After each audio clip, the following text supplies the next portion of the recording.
말씀 보도록 하겠습니다. 빌립보서 4장. 빌립보서 4장입니다.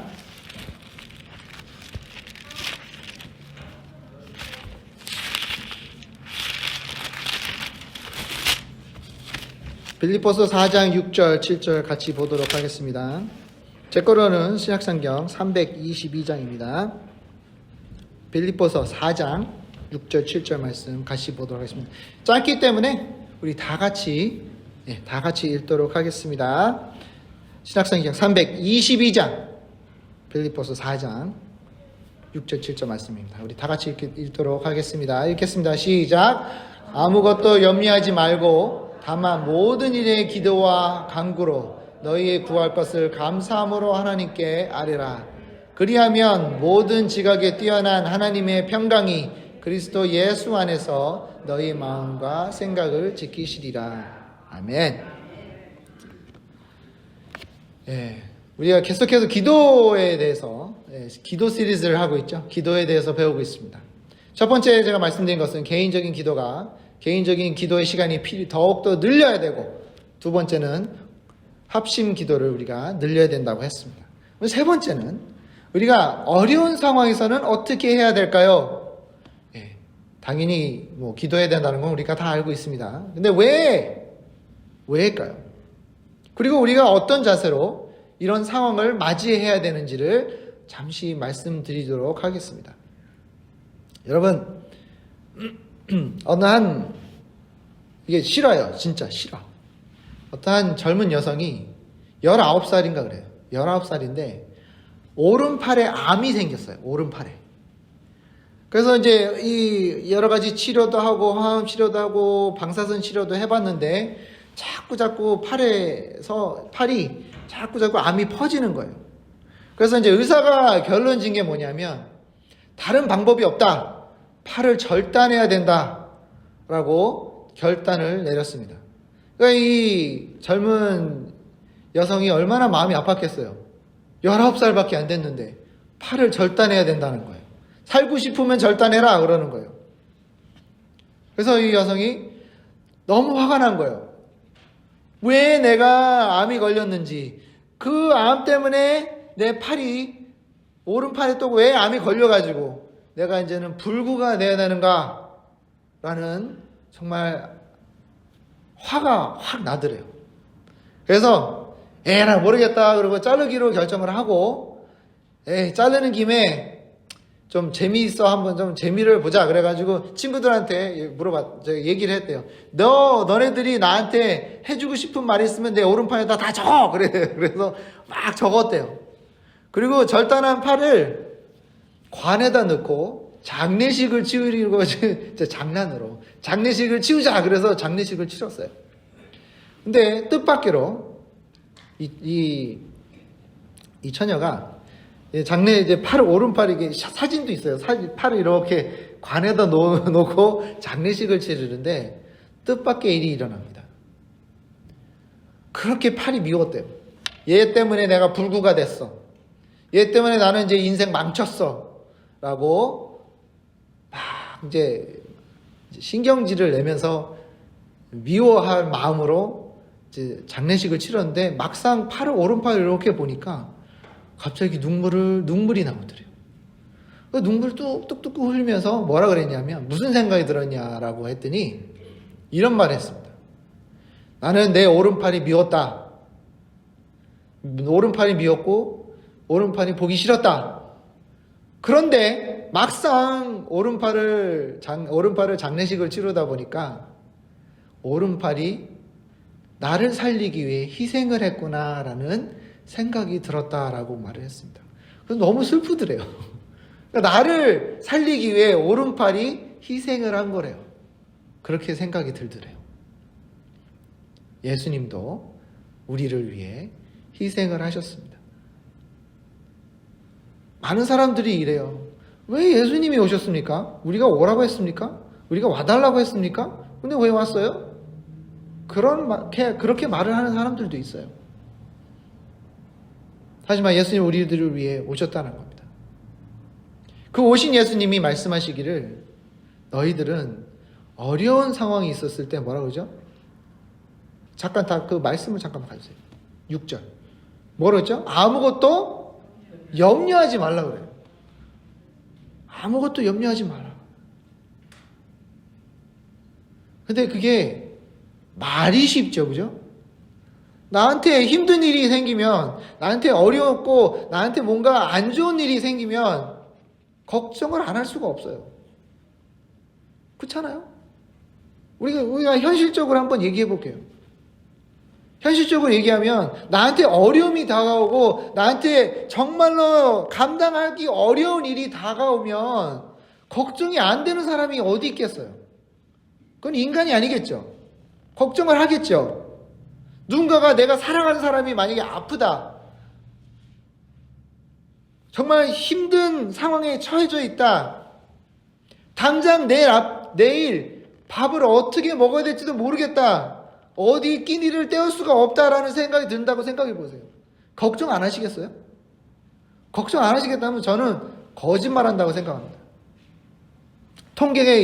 미국에 이런 통계가 나왔습니다. 작년에, 재작년이죠. 2023년에 이런 통계가 나왔습니다. 미국의 어른 중에 49%가 스트레스에 쌓여 있다고 합니다. 49%. 거의 절반이 스트레스를 받고 있답니다. 근데 그 스트레스 받고 있는 사람 중에 77%가 스트레스 때문에 건강이 안 좋아지고 있다라고 말을 했답니다. 그 49%의 73%는 스트레스 때문에 정신질환이 왔다라고 합니다. 그 중에 남녀 중에 누가 더 스트레스를 많이 받을까요? 여성이 더 스트레스를 많이 받을까요? 남성이 더 스트레스를 많이 받을까요? 다들 아시네. 여성이 스트레스를 더 많이 받는다고 합니다. 남성보다. 그렇다고 남성은 아예 스트레스를 받지 않는다는 게 아니에요. 근데 여성이 좀 더 민감하기 때문에 스트레스를 더 많이 받는다고 합니다. 젊은이들은 스트레스를 받을까요? 안 받을까요? 예, 더 많이 받는다고 합니다. 요즘은. 예, 요즘은 젊은이들이 어른들보다 좀 더 많이 스트레스를 받고 있다라고 합니다. 그러면 가난한 사람과 부자 중에 누가 더 스트레스를 많이 받을까요? 부자? 누가 부자라고 하셨어요? 예, 그거는 스트레스가 아니잖아요. 부자가 더 많이 스트레스를 받을까요? 가난한 사람이 더 스트레스를 많이 받을까요? 둘 다 스트레스 받긴 해요. 네. 부자가 오히려 더 많은 스트레스를 받는다고 합니다. 왜 그럴까요? 왜 그러냐면, 통계에 의하면, 내가 가진 거를 유지하려면 뭐 해야 돼요? 일을 더 많이 해야 된대요. 가난한 사람보다 2배나 3배를 더 많이 일을 해야 된답니다. 여러분, 일을 2배나 3배를 더 하면은 스트레스를 받을까요? 안 받을까요? 받죠. 그리고 내가 가진 것을 잃을까봐 더 조마조마해 더 스트레스를 많이 받는다고 합니다. 자, 생각해 보세요. 누가 더 많은 그 보안장치를 설치할까요? 부자가 더 많은 보안장치를 설치할까요? 가난한 사람이 더 보안장치를 설치할까요?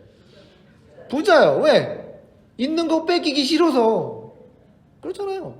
그 스트레스 받는데요. 가난한 사람도 스트레스를 받습니다. 당연히 부족하기 때문에. 돈이 모자라기 때문에. 미국에도요, 굶는 사람이 있대요. 신기하지 않습니까? 미국에 굶어 죽는 사람은 없는데 굶는 사람은 있대요. 한국에는요, 정말 안타까운 일들이 일어나긴 한데 탈북자가 굶어 죽어가고 있답니다. 여러분 신기하지 않습니까? 대한민국에 탈북자들이 굶어 죽어간대요. 그럼 왠 줄 아세요? 직장을 못 찾다 보니까 이웃에게 도움을 청해야 되는데 이웃의 도움을 청할 수가 없대요. 제가 안타까운 소식을 이렇게 뉴스를 봤는데 탈북자인데 어린 아이와 엄마가 아파트에서 굶어 죽었다는 거예요. 그래서 왜 그 아파트를 이렇게 들어가 봤더니 아파트에는 아무것도 없고 냉장고를 열어봤더니 뭐가 있는지 아세요? 고춧가루밖에 안 남았답니다. 물도 없었대요.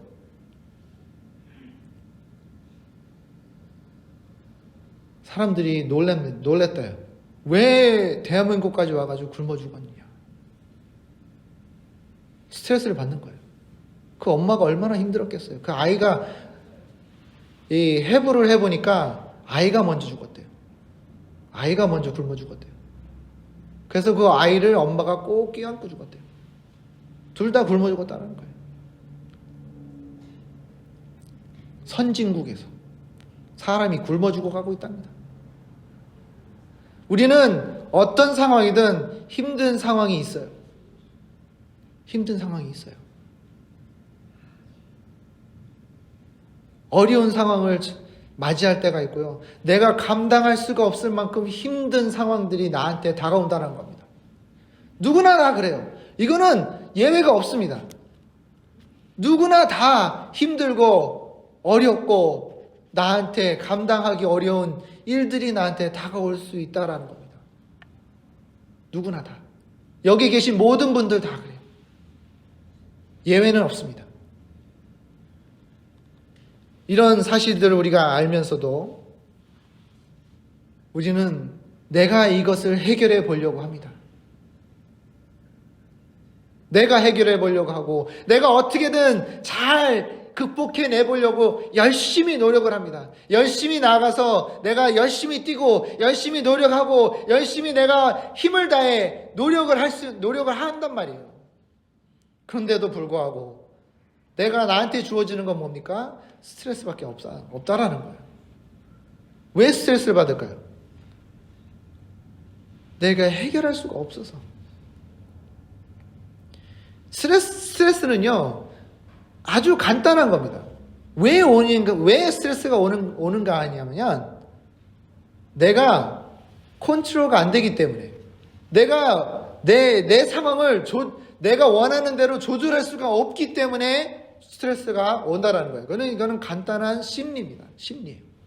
심리에 의하면 사람이 내가 뭔가를 조절할 수 없고 내가 원하는 대로 만들어지지 않으면 스트레스를 받을 수밖에 없대요. 내가 모든 걸 다 내가 원하는 대로 조절하고 내가 원하는 대로 다 만들어질 수 있다면 스트레스를 받지 않지만 내가 조절할 수가 없어요. 여러분, 내일 내가 눈을 뜬다라는 장담하실 수 있는 분 여기 한번 손 들어보세요. 장담을 하실 수 있는 분 없습니다. 장담이 안 되죠. 장담할 수 없습니다. 미국에서요 20대가 죽어가는 게 매년 몇 명인 줄 아세요? 5만 명이랍니다. 5만 명. 기가 막히지 않습니까? 많이도 죽어가지 않습니까? 20대가. 20대는 뭐예요? 찬란할 때예요. 20대면요 정말 두려움이 없을 때예요. 무서울 게 없을 때가 20대 아닙니까? 정말 이 세상 다 씹어먹을 만한, 그렇잖아요?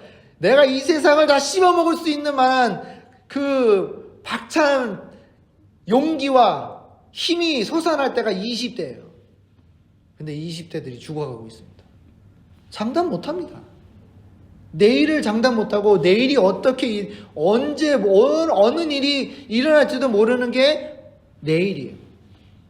우리는 앞을 내다볼 수가 없습니다. 아무리 우리가 점장이를 찾아가고 점장이한테 물어봐도 점장이가 말하는 거 뭔지 아세요? 열심히 해 그래요. 열심히 하래요. 점장이가 얘기하는 게 뭐 다른 거 있겠습니까? 이번에 아주 좋을 거야. 열심히 해. 뭐라고 그러겠어요? 점장이도 몰라요. 뭐 아무것도 모릅니다. 그렇기 때문에 우리는 스트레스를 받을 수밖에 없어요. 그렇기 때문에 내 마음이 다급해지고 내 마음이 어떻게 보면 뭔가가 좀 잘 되고 내가 원하는 대로 잘 이루어졌으면 하는 간절한 마음은 있으나 그렇게 되지 않는단 말이에요. 그렇게 안 됐을 때 더욱더 스트레스를 받는 거예요. 왜 나는 열심히 하고 나는 착하게 살고 나는 이렇게 열심히 하는데 일을 하는데 왜 나한테 좋은 일이 주어지지 않고 이렇게 안 좋은 일이 주어질까? 제가 어느 한 쇼를 봤는데 어느 이제 자기가 답답하니까 상담하러 오는 쇼예요. 근데 이 친구는 젊은 40대 여성인데 자기는 불행만 일어나더래요. 첫 번째 자기가 암이 걸렸었대요. 그래서 암을 이겨내고 나니까 남편이 아프더래요. 남편이 아팠는데 다 나고 나니까 자기 누나가 죽었대요. 누나가 죽은 다음에 또 친구가 죽었대요. 친구가 준 다음에 또 자기가 아끼는 사람이 또 죽었대요. 그러면서 물어보더래요. 왜 나한테는 이렇게 안 좋은 일이 일어납니까? 이름을 바꾸면 되지 않습니까? 이름은 바꾸면 내 운도 바꾸어지지 않을까요? 라는 질문을 했습니다. 내 이름을 바꾸면 내 운도 바뀌지 않을까요? 더 이상 나한테 이런 어려운 시련이 오지 않을까요? 라는 정말 달급한 마음으로 물어봤다라는 거예요. 하지만 답은 간단합니다. 답은 오히려 간단합니다. 내가 염려하지 않으려면 어떻게 해야 돼요? 어떻게 해야 될까요? 뭐 하라고 그랬죠? 다시 6절로 한번 가주세요. 염려하지 말고 뭐예요? 다만 모든 일에 기도와 간구라고 그랬어요. 여러분 이 간구라는 단어가 히브리어로 무슨 뜻이냐면 비르란 뜻이에요. 비르라. 기도를 하면서 비를 해요. 하나님께. 여러분 비는 사람 한번 보신 적 있습니까? 한국의 그 노숙자와 미국의 노숙자의 태도가 틀립니다. 그거 아세요? 한국의 노숙자는 어떻게 구걸하죠? 여러분 아세요? 한국에 있는 노숙자들은 어떻게 구걸합니까?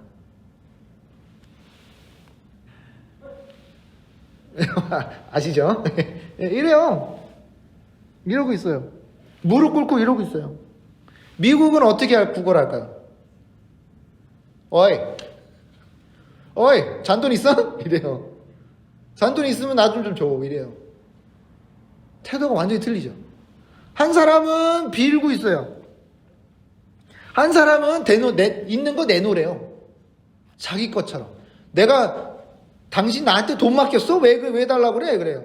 제가 한 번은 기가 막혀가지고 내놓으래요. 달라는 것도 아니에요. 내놓으래요. Give it to me 그래요. 내가 왜? 내가 왜 당신한테 돈을 줘야 되는데?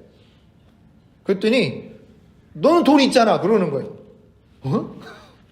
내가 돈이 있는지 어떻게 알아? 넌 돈 있으니까 이렇게 살지. 저한테 따지는 거예요. 더욱더 주기가 싫더라고요. 근데 비는 사람한테는 어때요? 옛날에 그 거지들이 뭐예요? 한 푼 줍쇼 그러잖아요. 달라는 거예요. 비는 거 아니에요. 달라고. 제발 한 푼 줍쇼. 비는 거예요. 비는 사람한테는 그래도 미안한 마음이라도 들어서 주기라도 하는데 떳떳하게 달라는 사람은 정말 주기 싫어요. 무슨 깡으로 달라는 건지도 모르겠지만 그래요. 똑같습니다. 하나님 앞에 가는 사람이 당당히 하나님 주셔야죠 하는 사람과 하나님 주세요 하는 사람은 얼마나 틀려요. 그렇지 않습니까? 당당하게 뭐 잘하려는 것처럼 이게 내 것처럼 하나님한테 가서 하나님 주셔야죠. 하나님 나 90살까지는 살게 해주셔야지. 하나님 나한테 축복을 주셔야지. 하나님 내 자녀들은 무조건 잘 되지 않습니까? 하나님 그래야 하나님이 나 좋은 하나님 아닙니까? 이렇게 말하는 사람이 있습니다. 잘 안 되면 하나님은 좋은 하나님이고 잘 안 되면 하나님 미운 하나님 나쁜 하나님이 돼버리는 사람이 있어요. 하지만 어떤 상황에 있어도 하나님은 좋으신 하나님입니다. 그렇기 때문에 그 좋으신 하나님한테 우리는 뭘 해야 돼요? 기도와 간구로. 간구는 뭐라고요? 빌어야 된단 말이에요, 하나님한테. 감히 우리가 뭘 받을 자격이 있다고 하나님한테 떳떳하게 나갑니까? 목을 빳빳하게 하면서 하나님 주셔야죠. 하나님 주세요. 이렇게 하면 하나님이 기쁜 마음으로 주시겠습니까? 축복하시겠습니까? 아닙니다. 이스라엘 백성들이 간구하며 기도하는 자세가 어떤 자세인지 아세요? 옛날 이스라엘 백성들이 제 위에 올라가 자기 옷을 찢고 눈물을 흘리면서 펑펑 울면서 하나님께 빌었단 말입니다.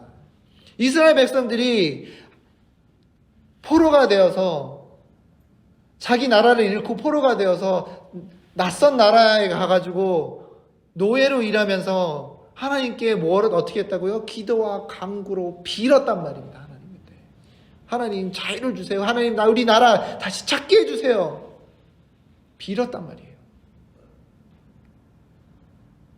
그랬을 때 하나님이 어떻게 해요? 들어주셨어요. 그랬을 때.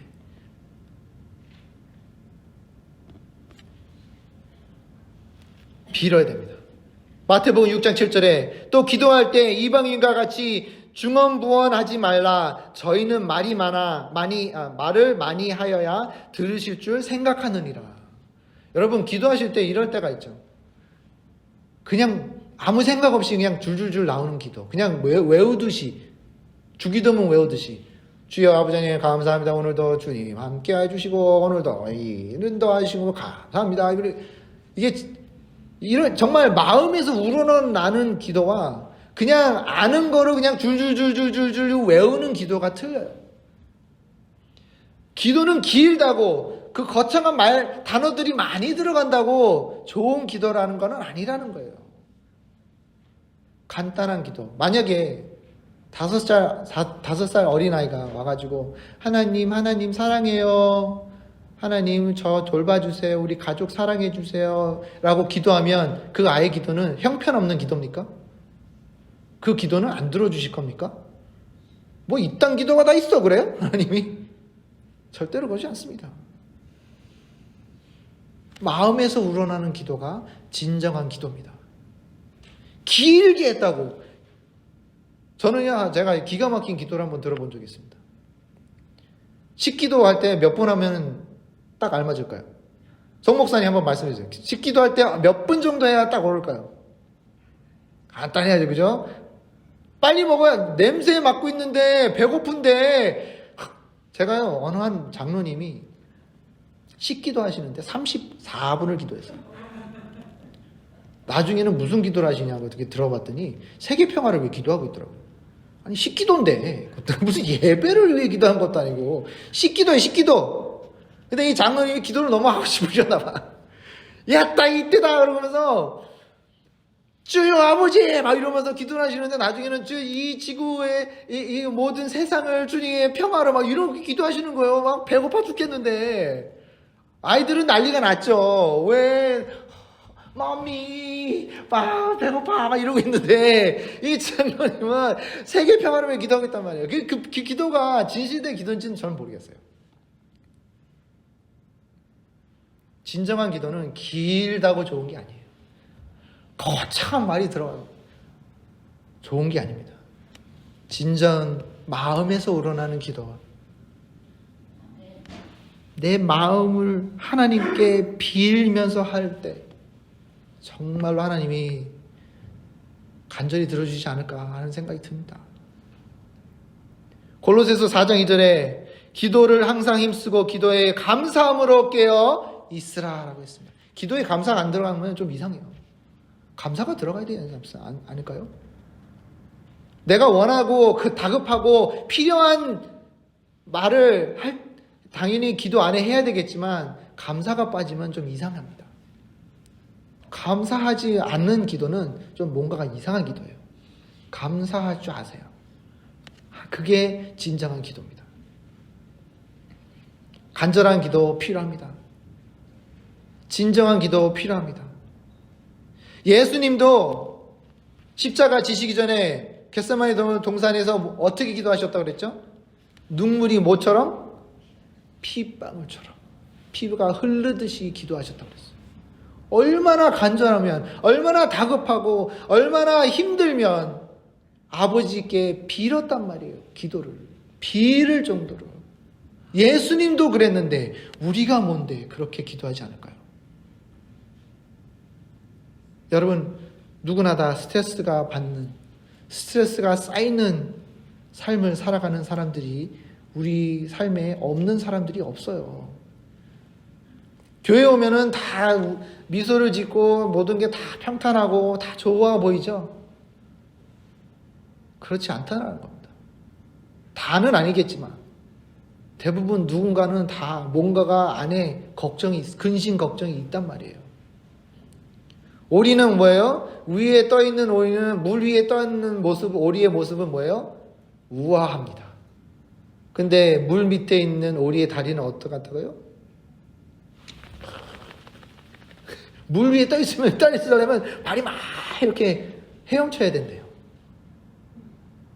겉으로 보기에는 다 편안해 보이고 평탄해 보이고 문제 하나도 없어 보이지만 다 안에를 들여다보면 어느 한 문제가 다 있다라는 겁니다.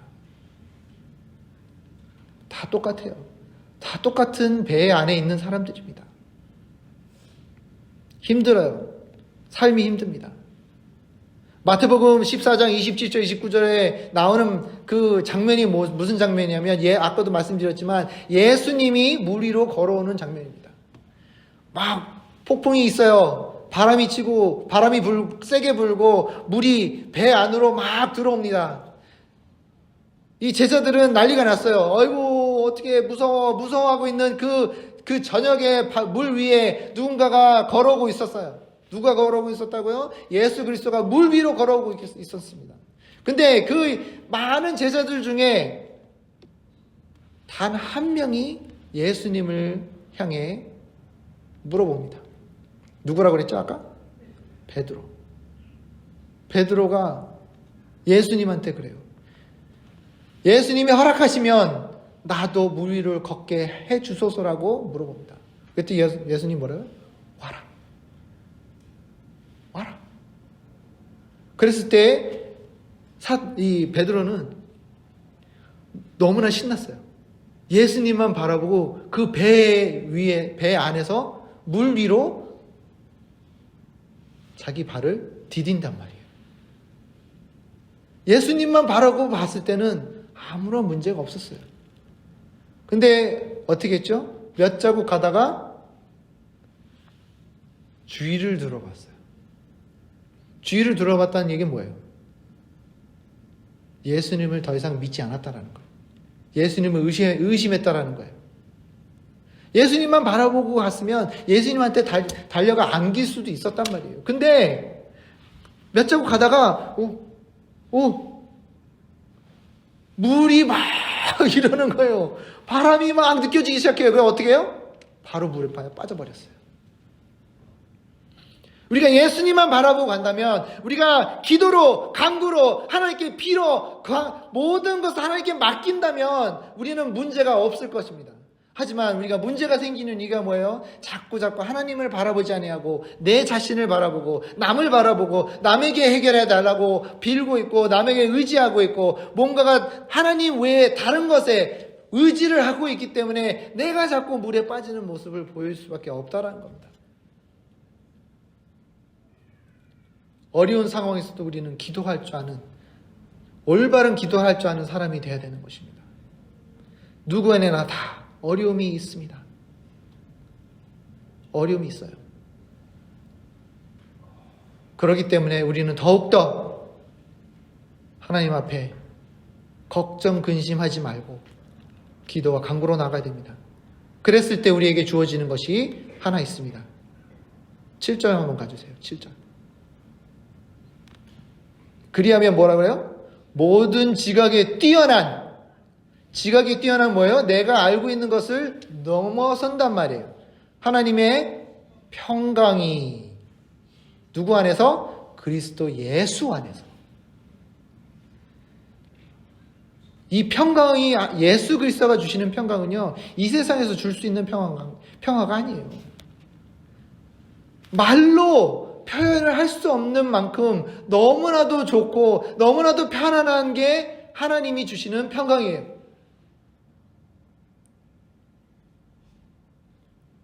말로 표현할 수가 없어요. 저도 몇 번 느껴보긴 했는데, 제가 예수님을 처음에 영접했을 때 그 평강을 한번 느껴봤어요. 너무나 좋았습니다. 다른 사람들이 막, 그때 제가 대학교 때인데 점심시간인데 사람들이 막 왔다 갔다 하면서 눈물을 펑펑펑 흘리면서 사람들이 쳐다보고, 얘 미쳤나, 얘 이상한 애야, 막 이렇게 쳐다보는 눈빛을 줬는데도 불구하고 저는 그런 게 보이지 않았고 느껴지지도 않았어요. 왜? 나는 예수 그리스도를 만났고, 예수 그리스도를 만난 그때 너무나 좋았고, 하나님 주시는 사랑과 하나님 주시는 평화가 너무나도 내 마음을 편안하게 했기 때문에 아무런 생각이 들지도 않았고, 그들의 시선도 느낄 수가 없었다라는 겁니다. 너무나 좋았어요. 다른 거 다 필요가 없었어요. 그때만큼은 정말 천국에 있었던 것 같은 그런 느낌이 들었어요. 여러분들도, 우리 성도님들도 이 평강, 기도를 통해 한번 받아보시기 바랍니다. 정말 권합니다. 이 평화는요, 너무 좋아요. 말로 표현이 안 돼요. 어떻게 제가 표현해드리고 싶은데, 뭐, 한국어가 부족하기도 하겠지만, 영어로 한다고 해도 영어로도 안 돼요. 정말 안 돼요. 어떻게 할 수가 없어요. 이거는 말씀을 드릴 수가 없어요. 느껴보지 않은 이상은 정말 모른단 말입니다. 한번 느껴보시기 바랍니다. 기도로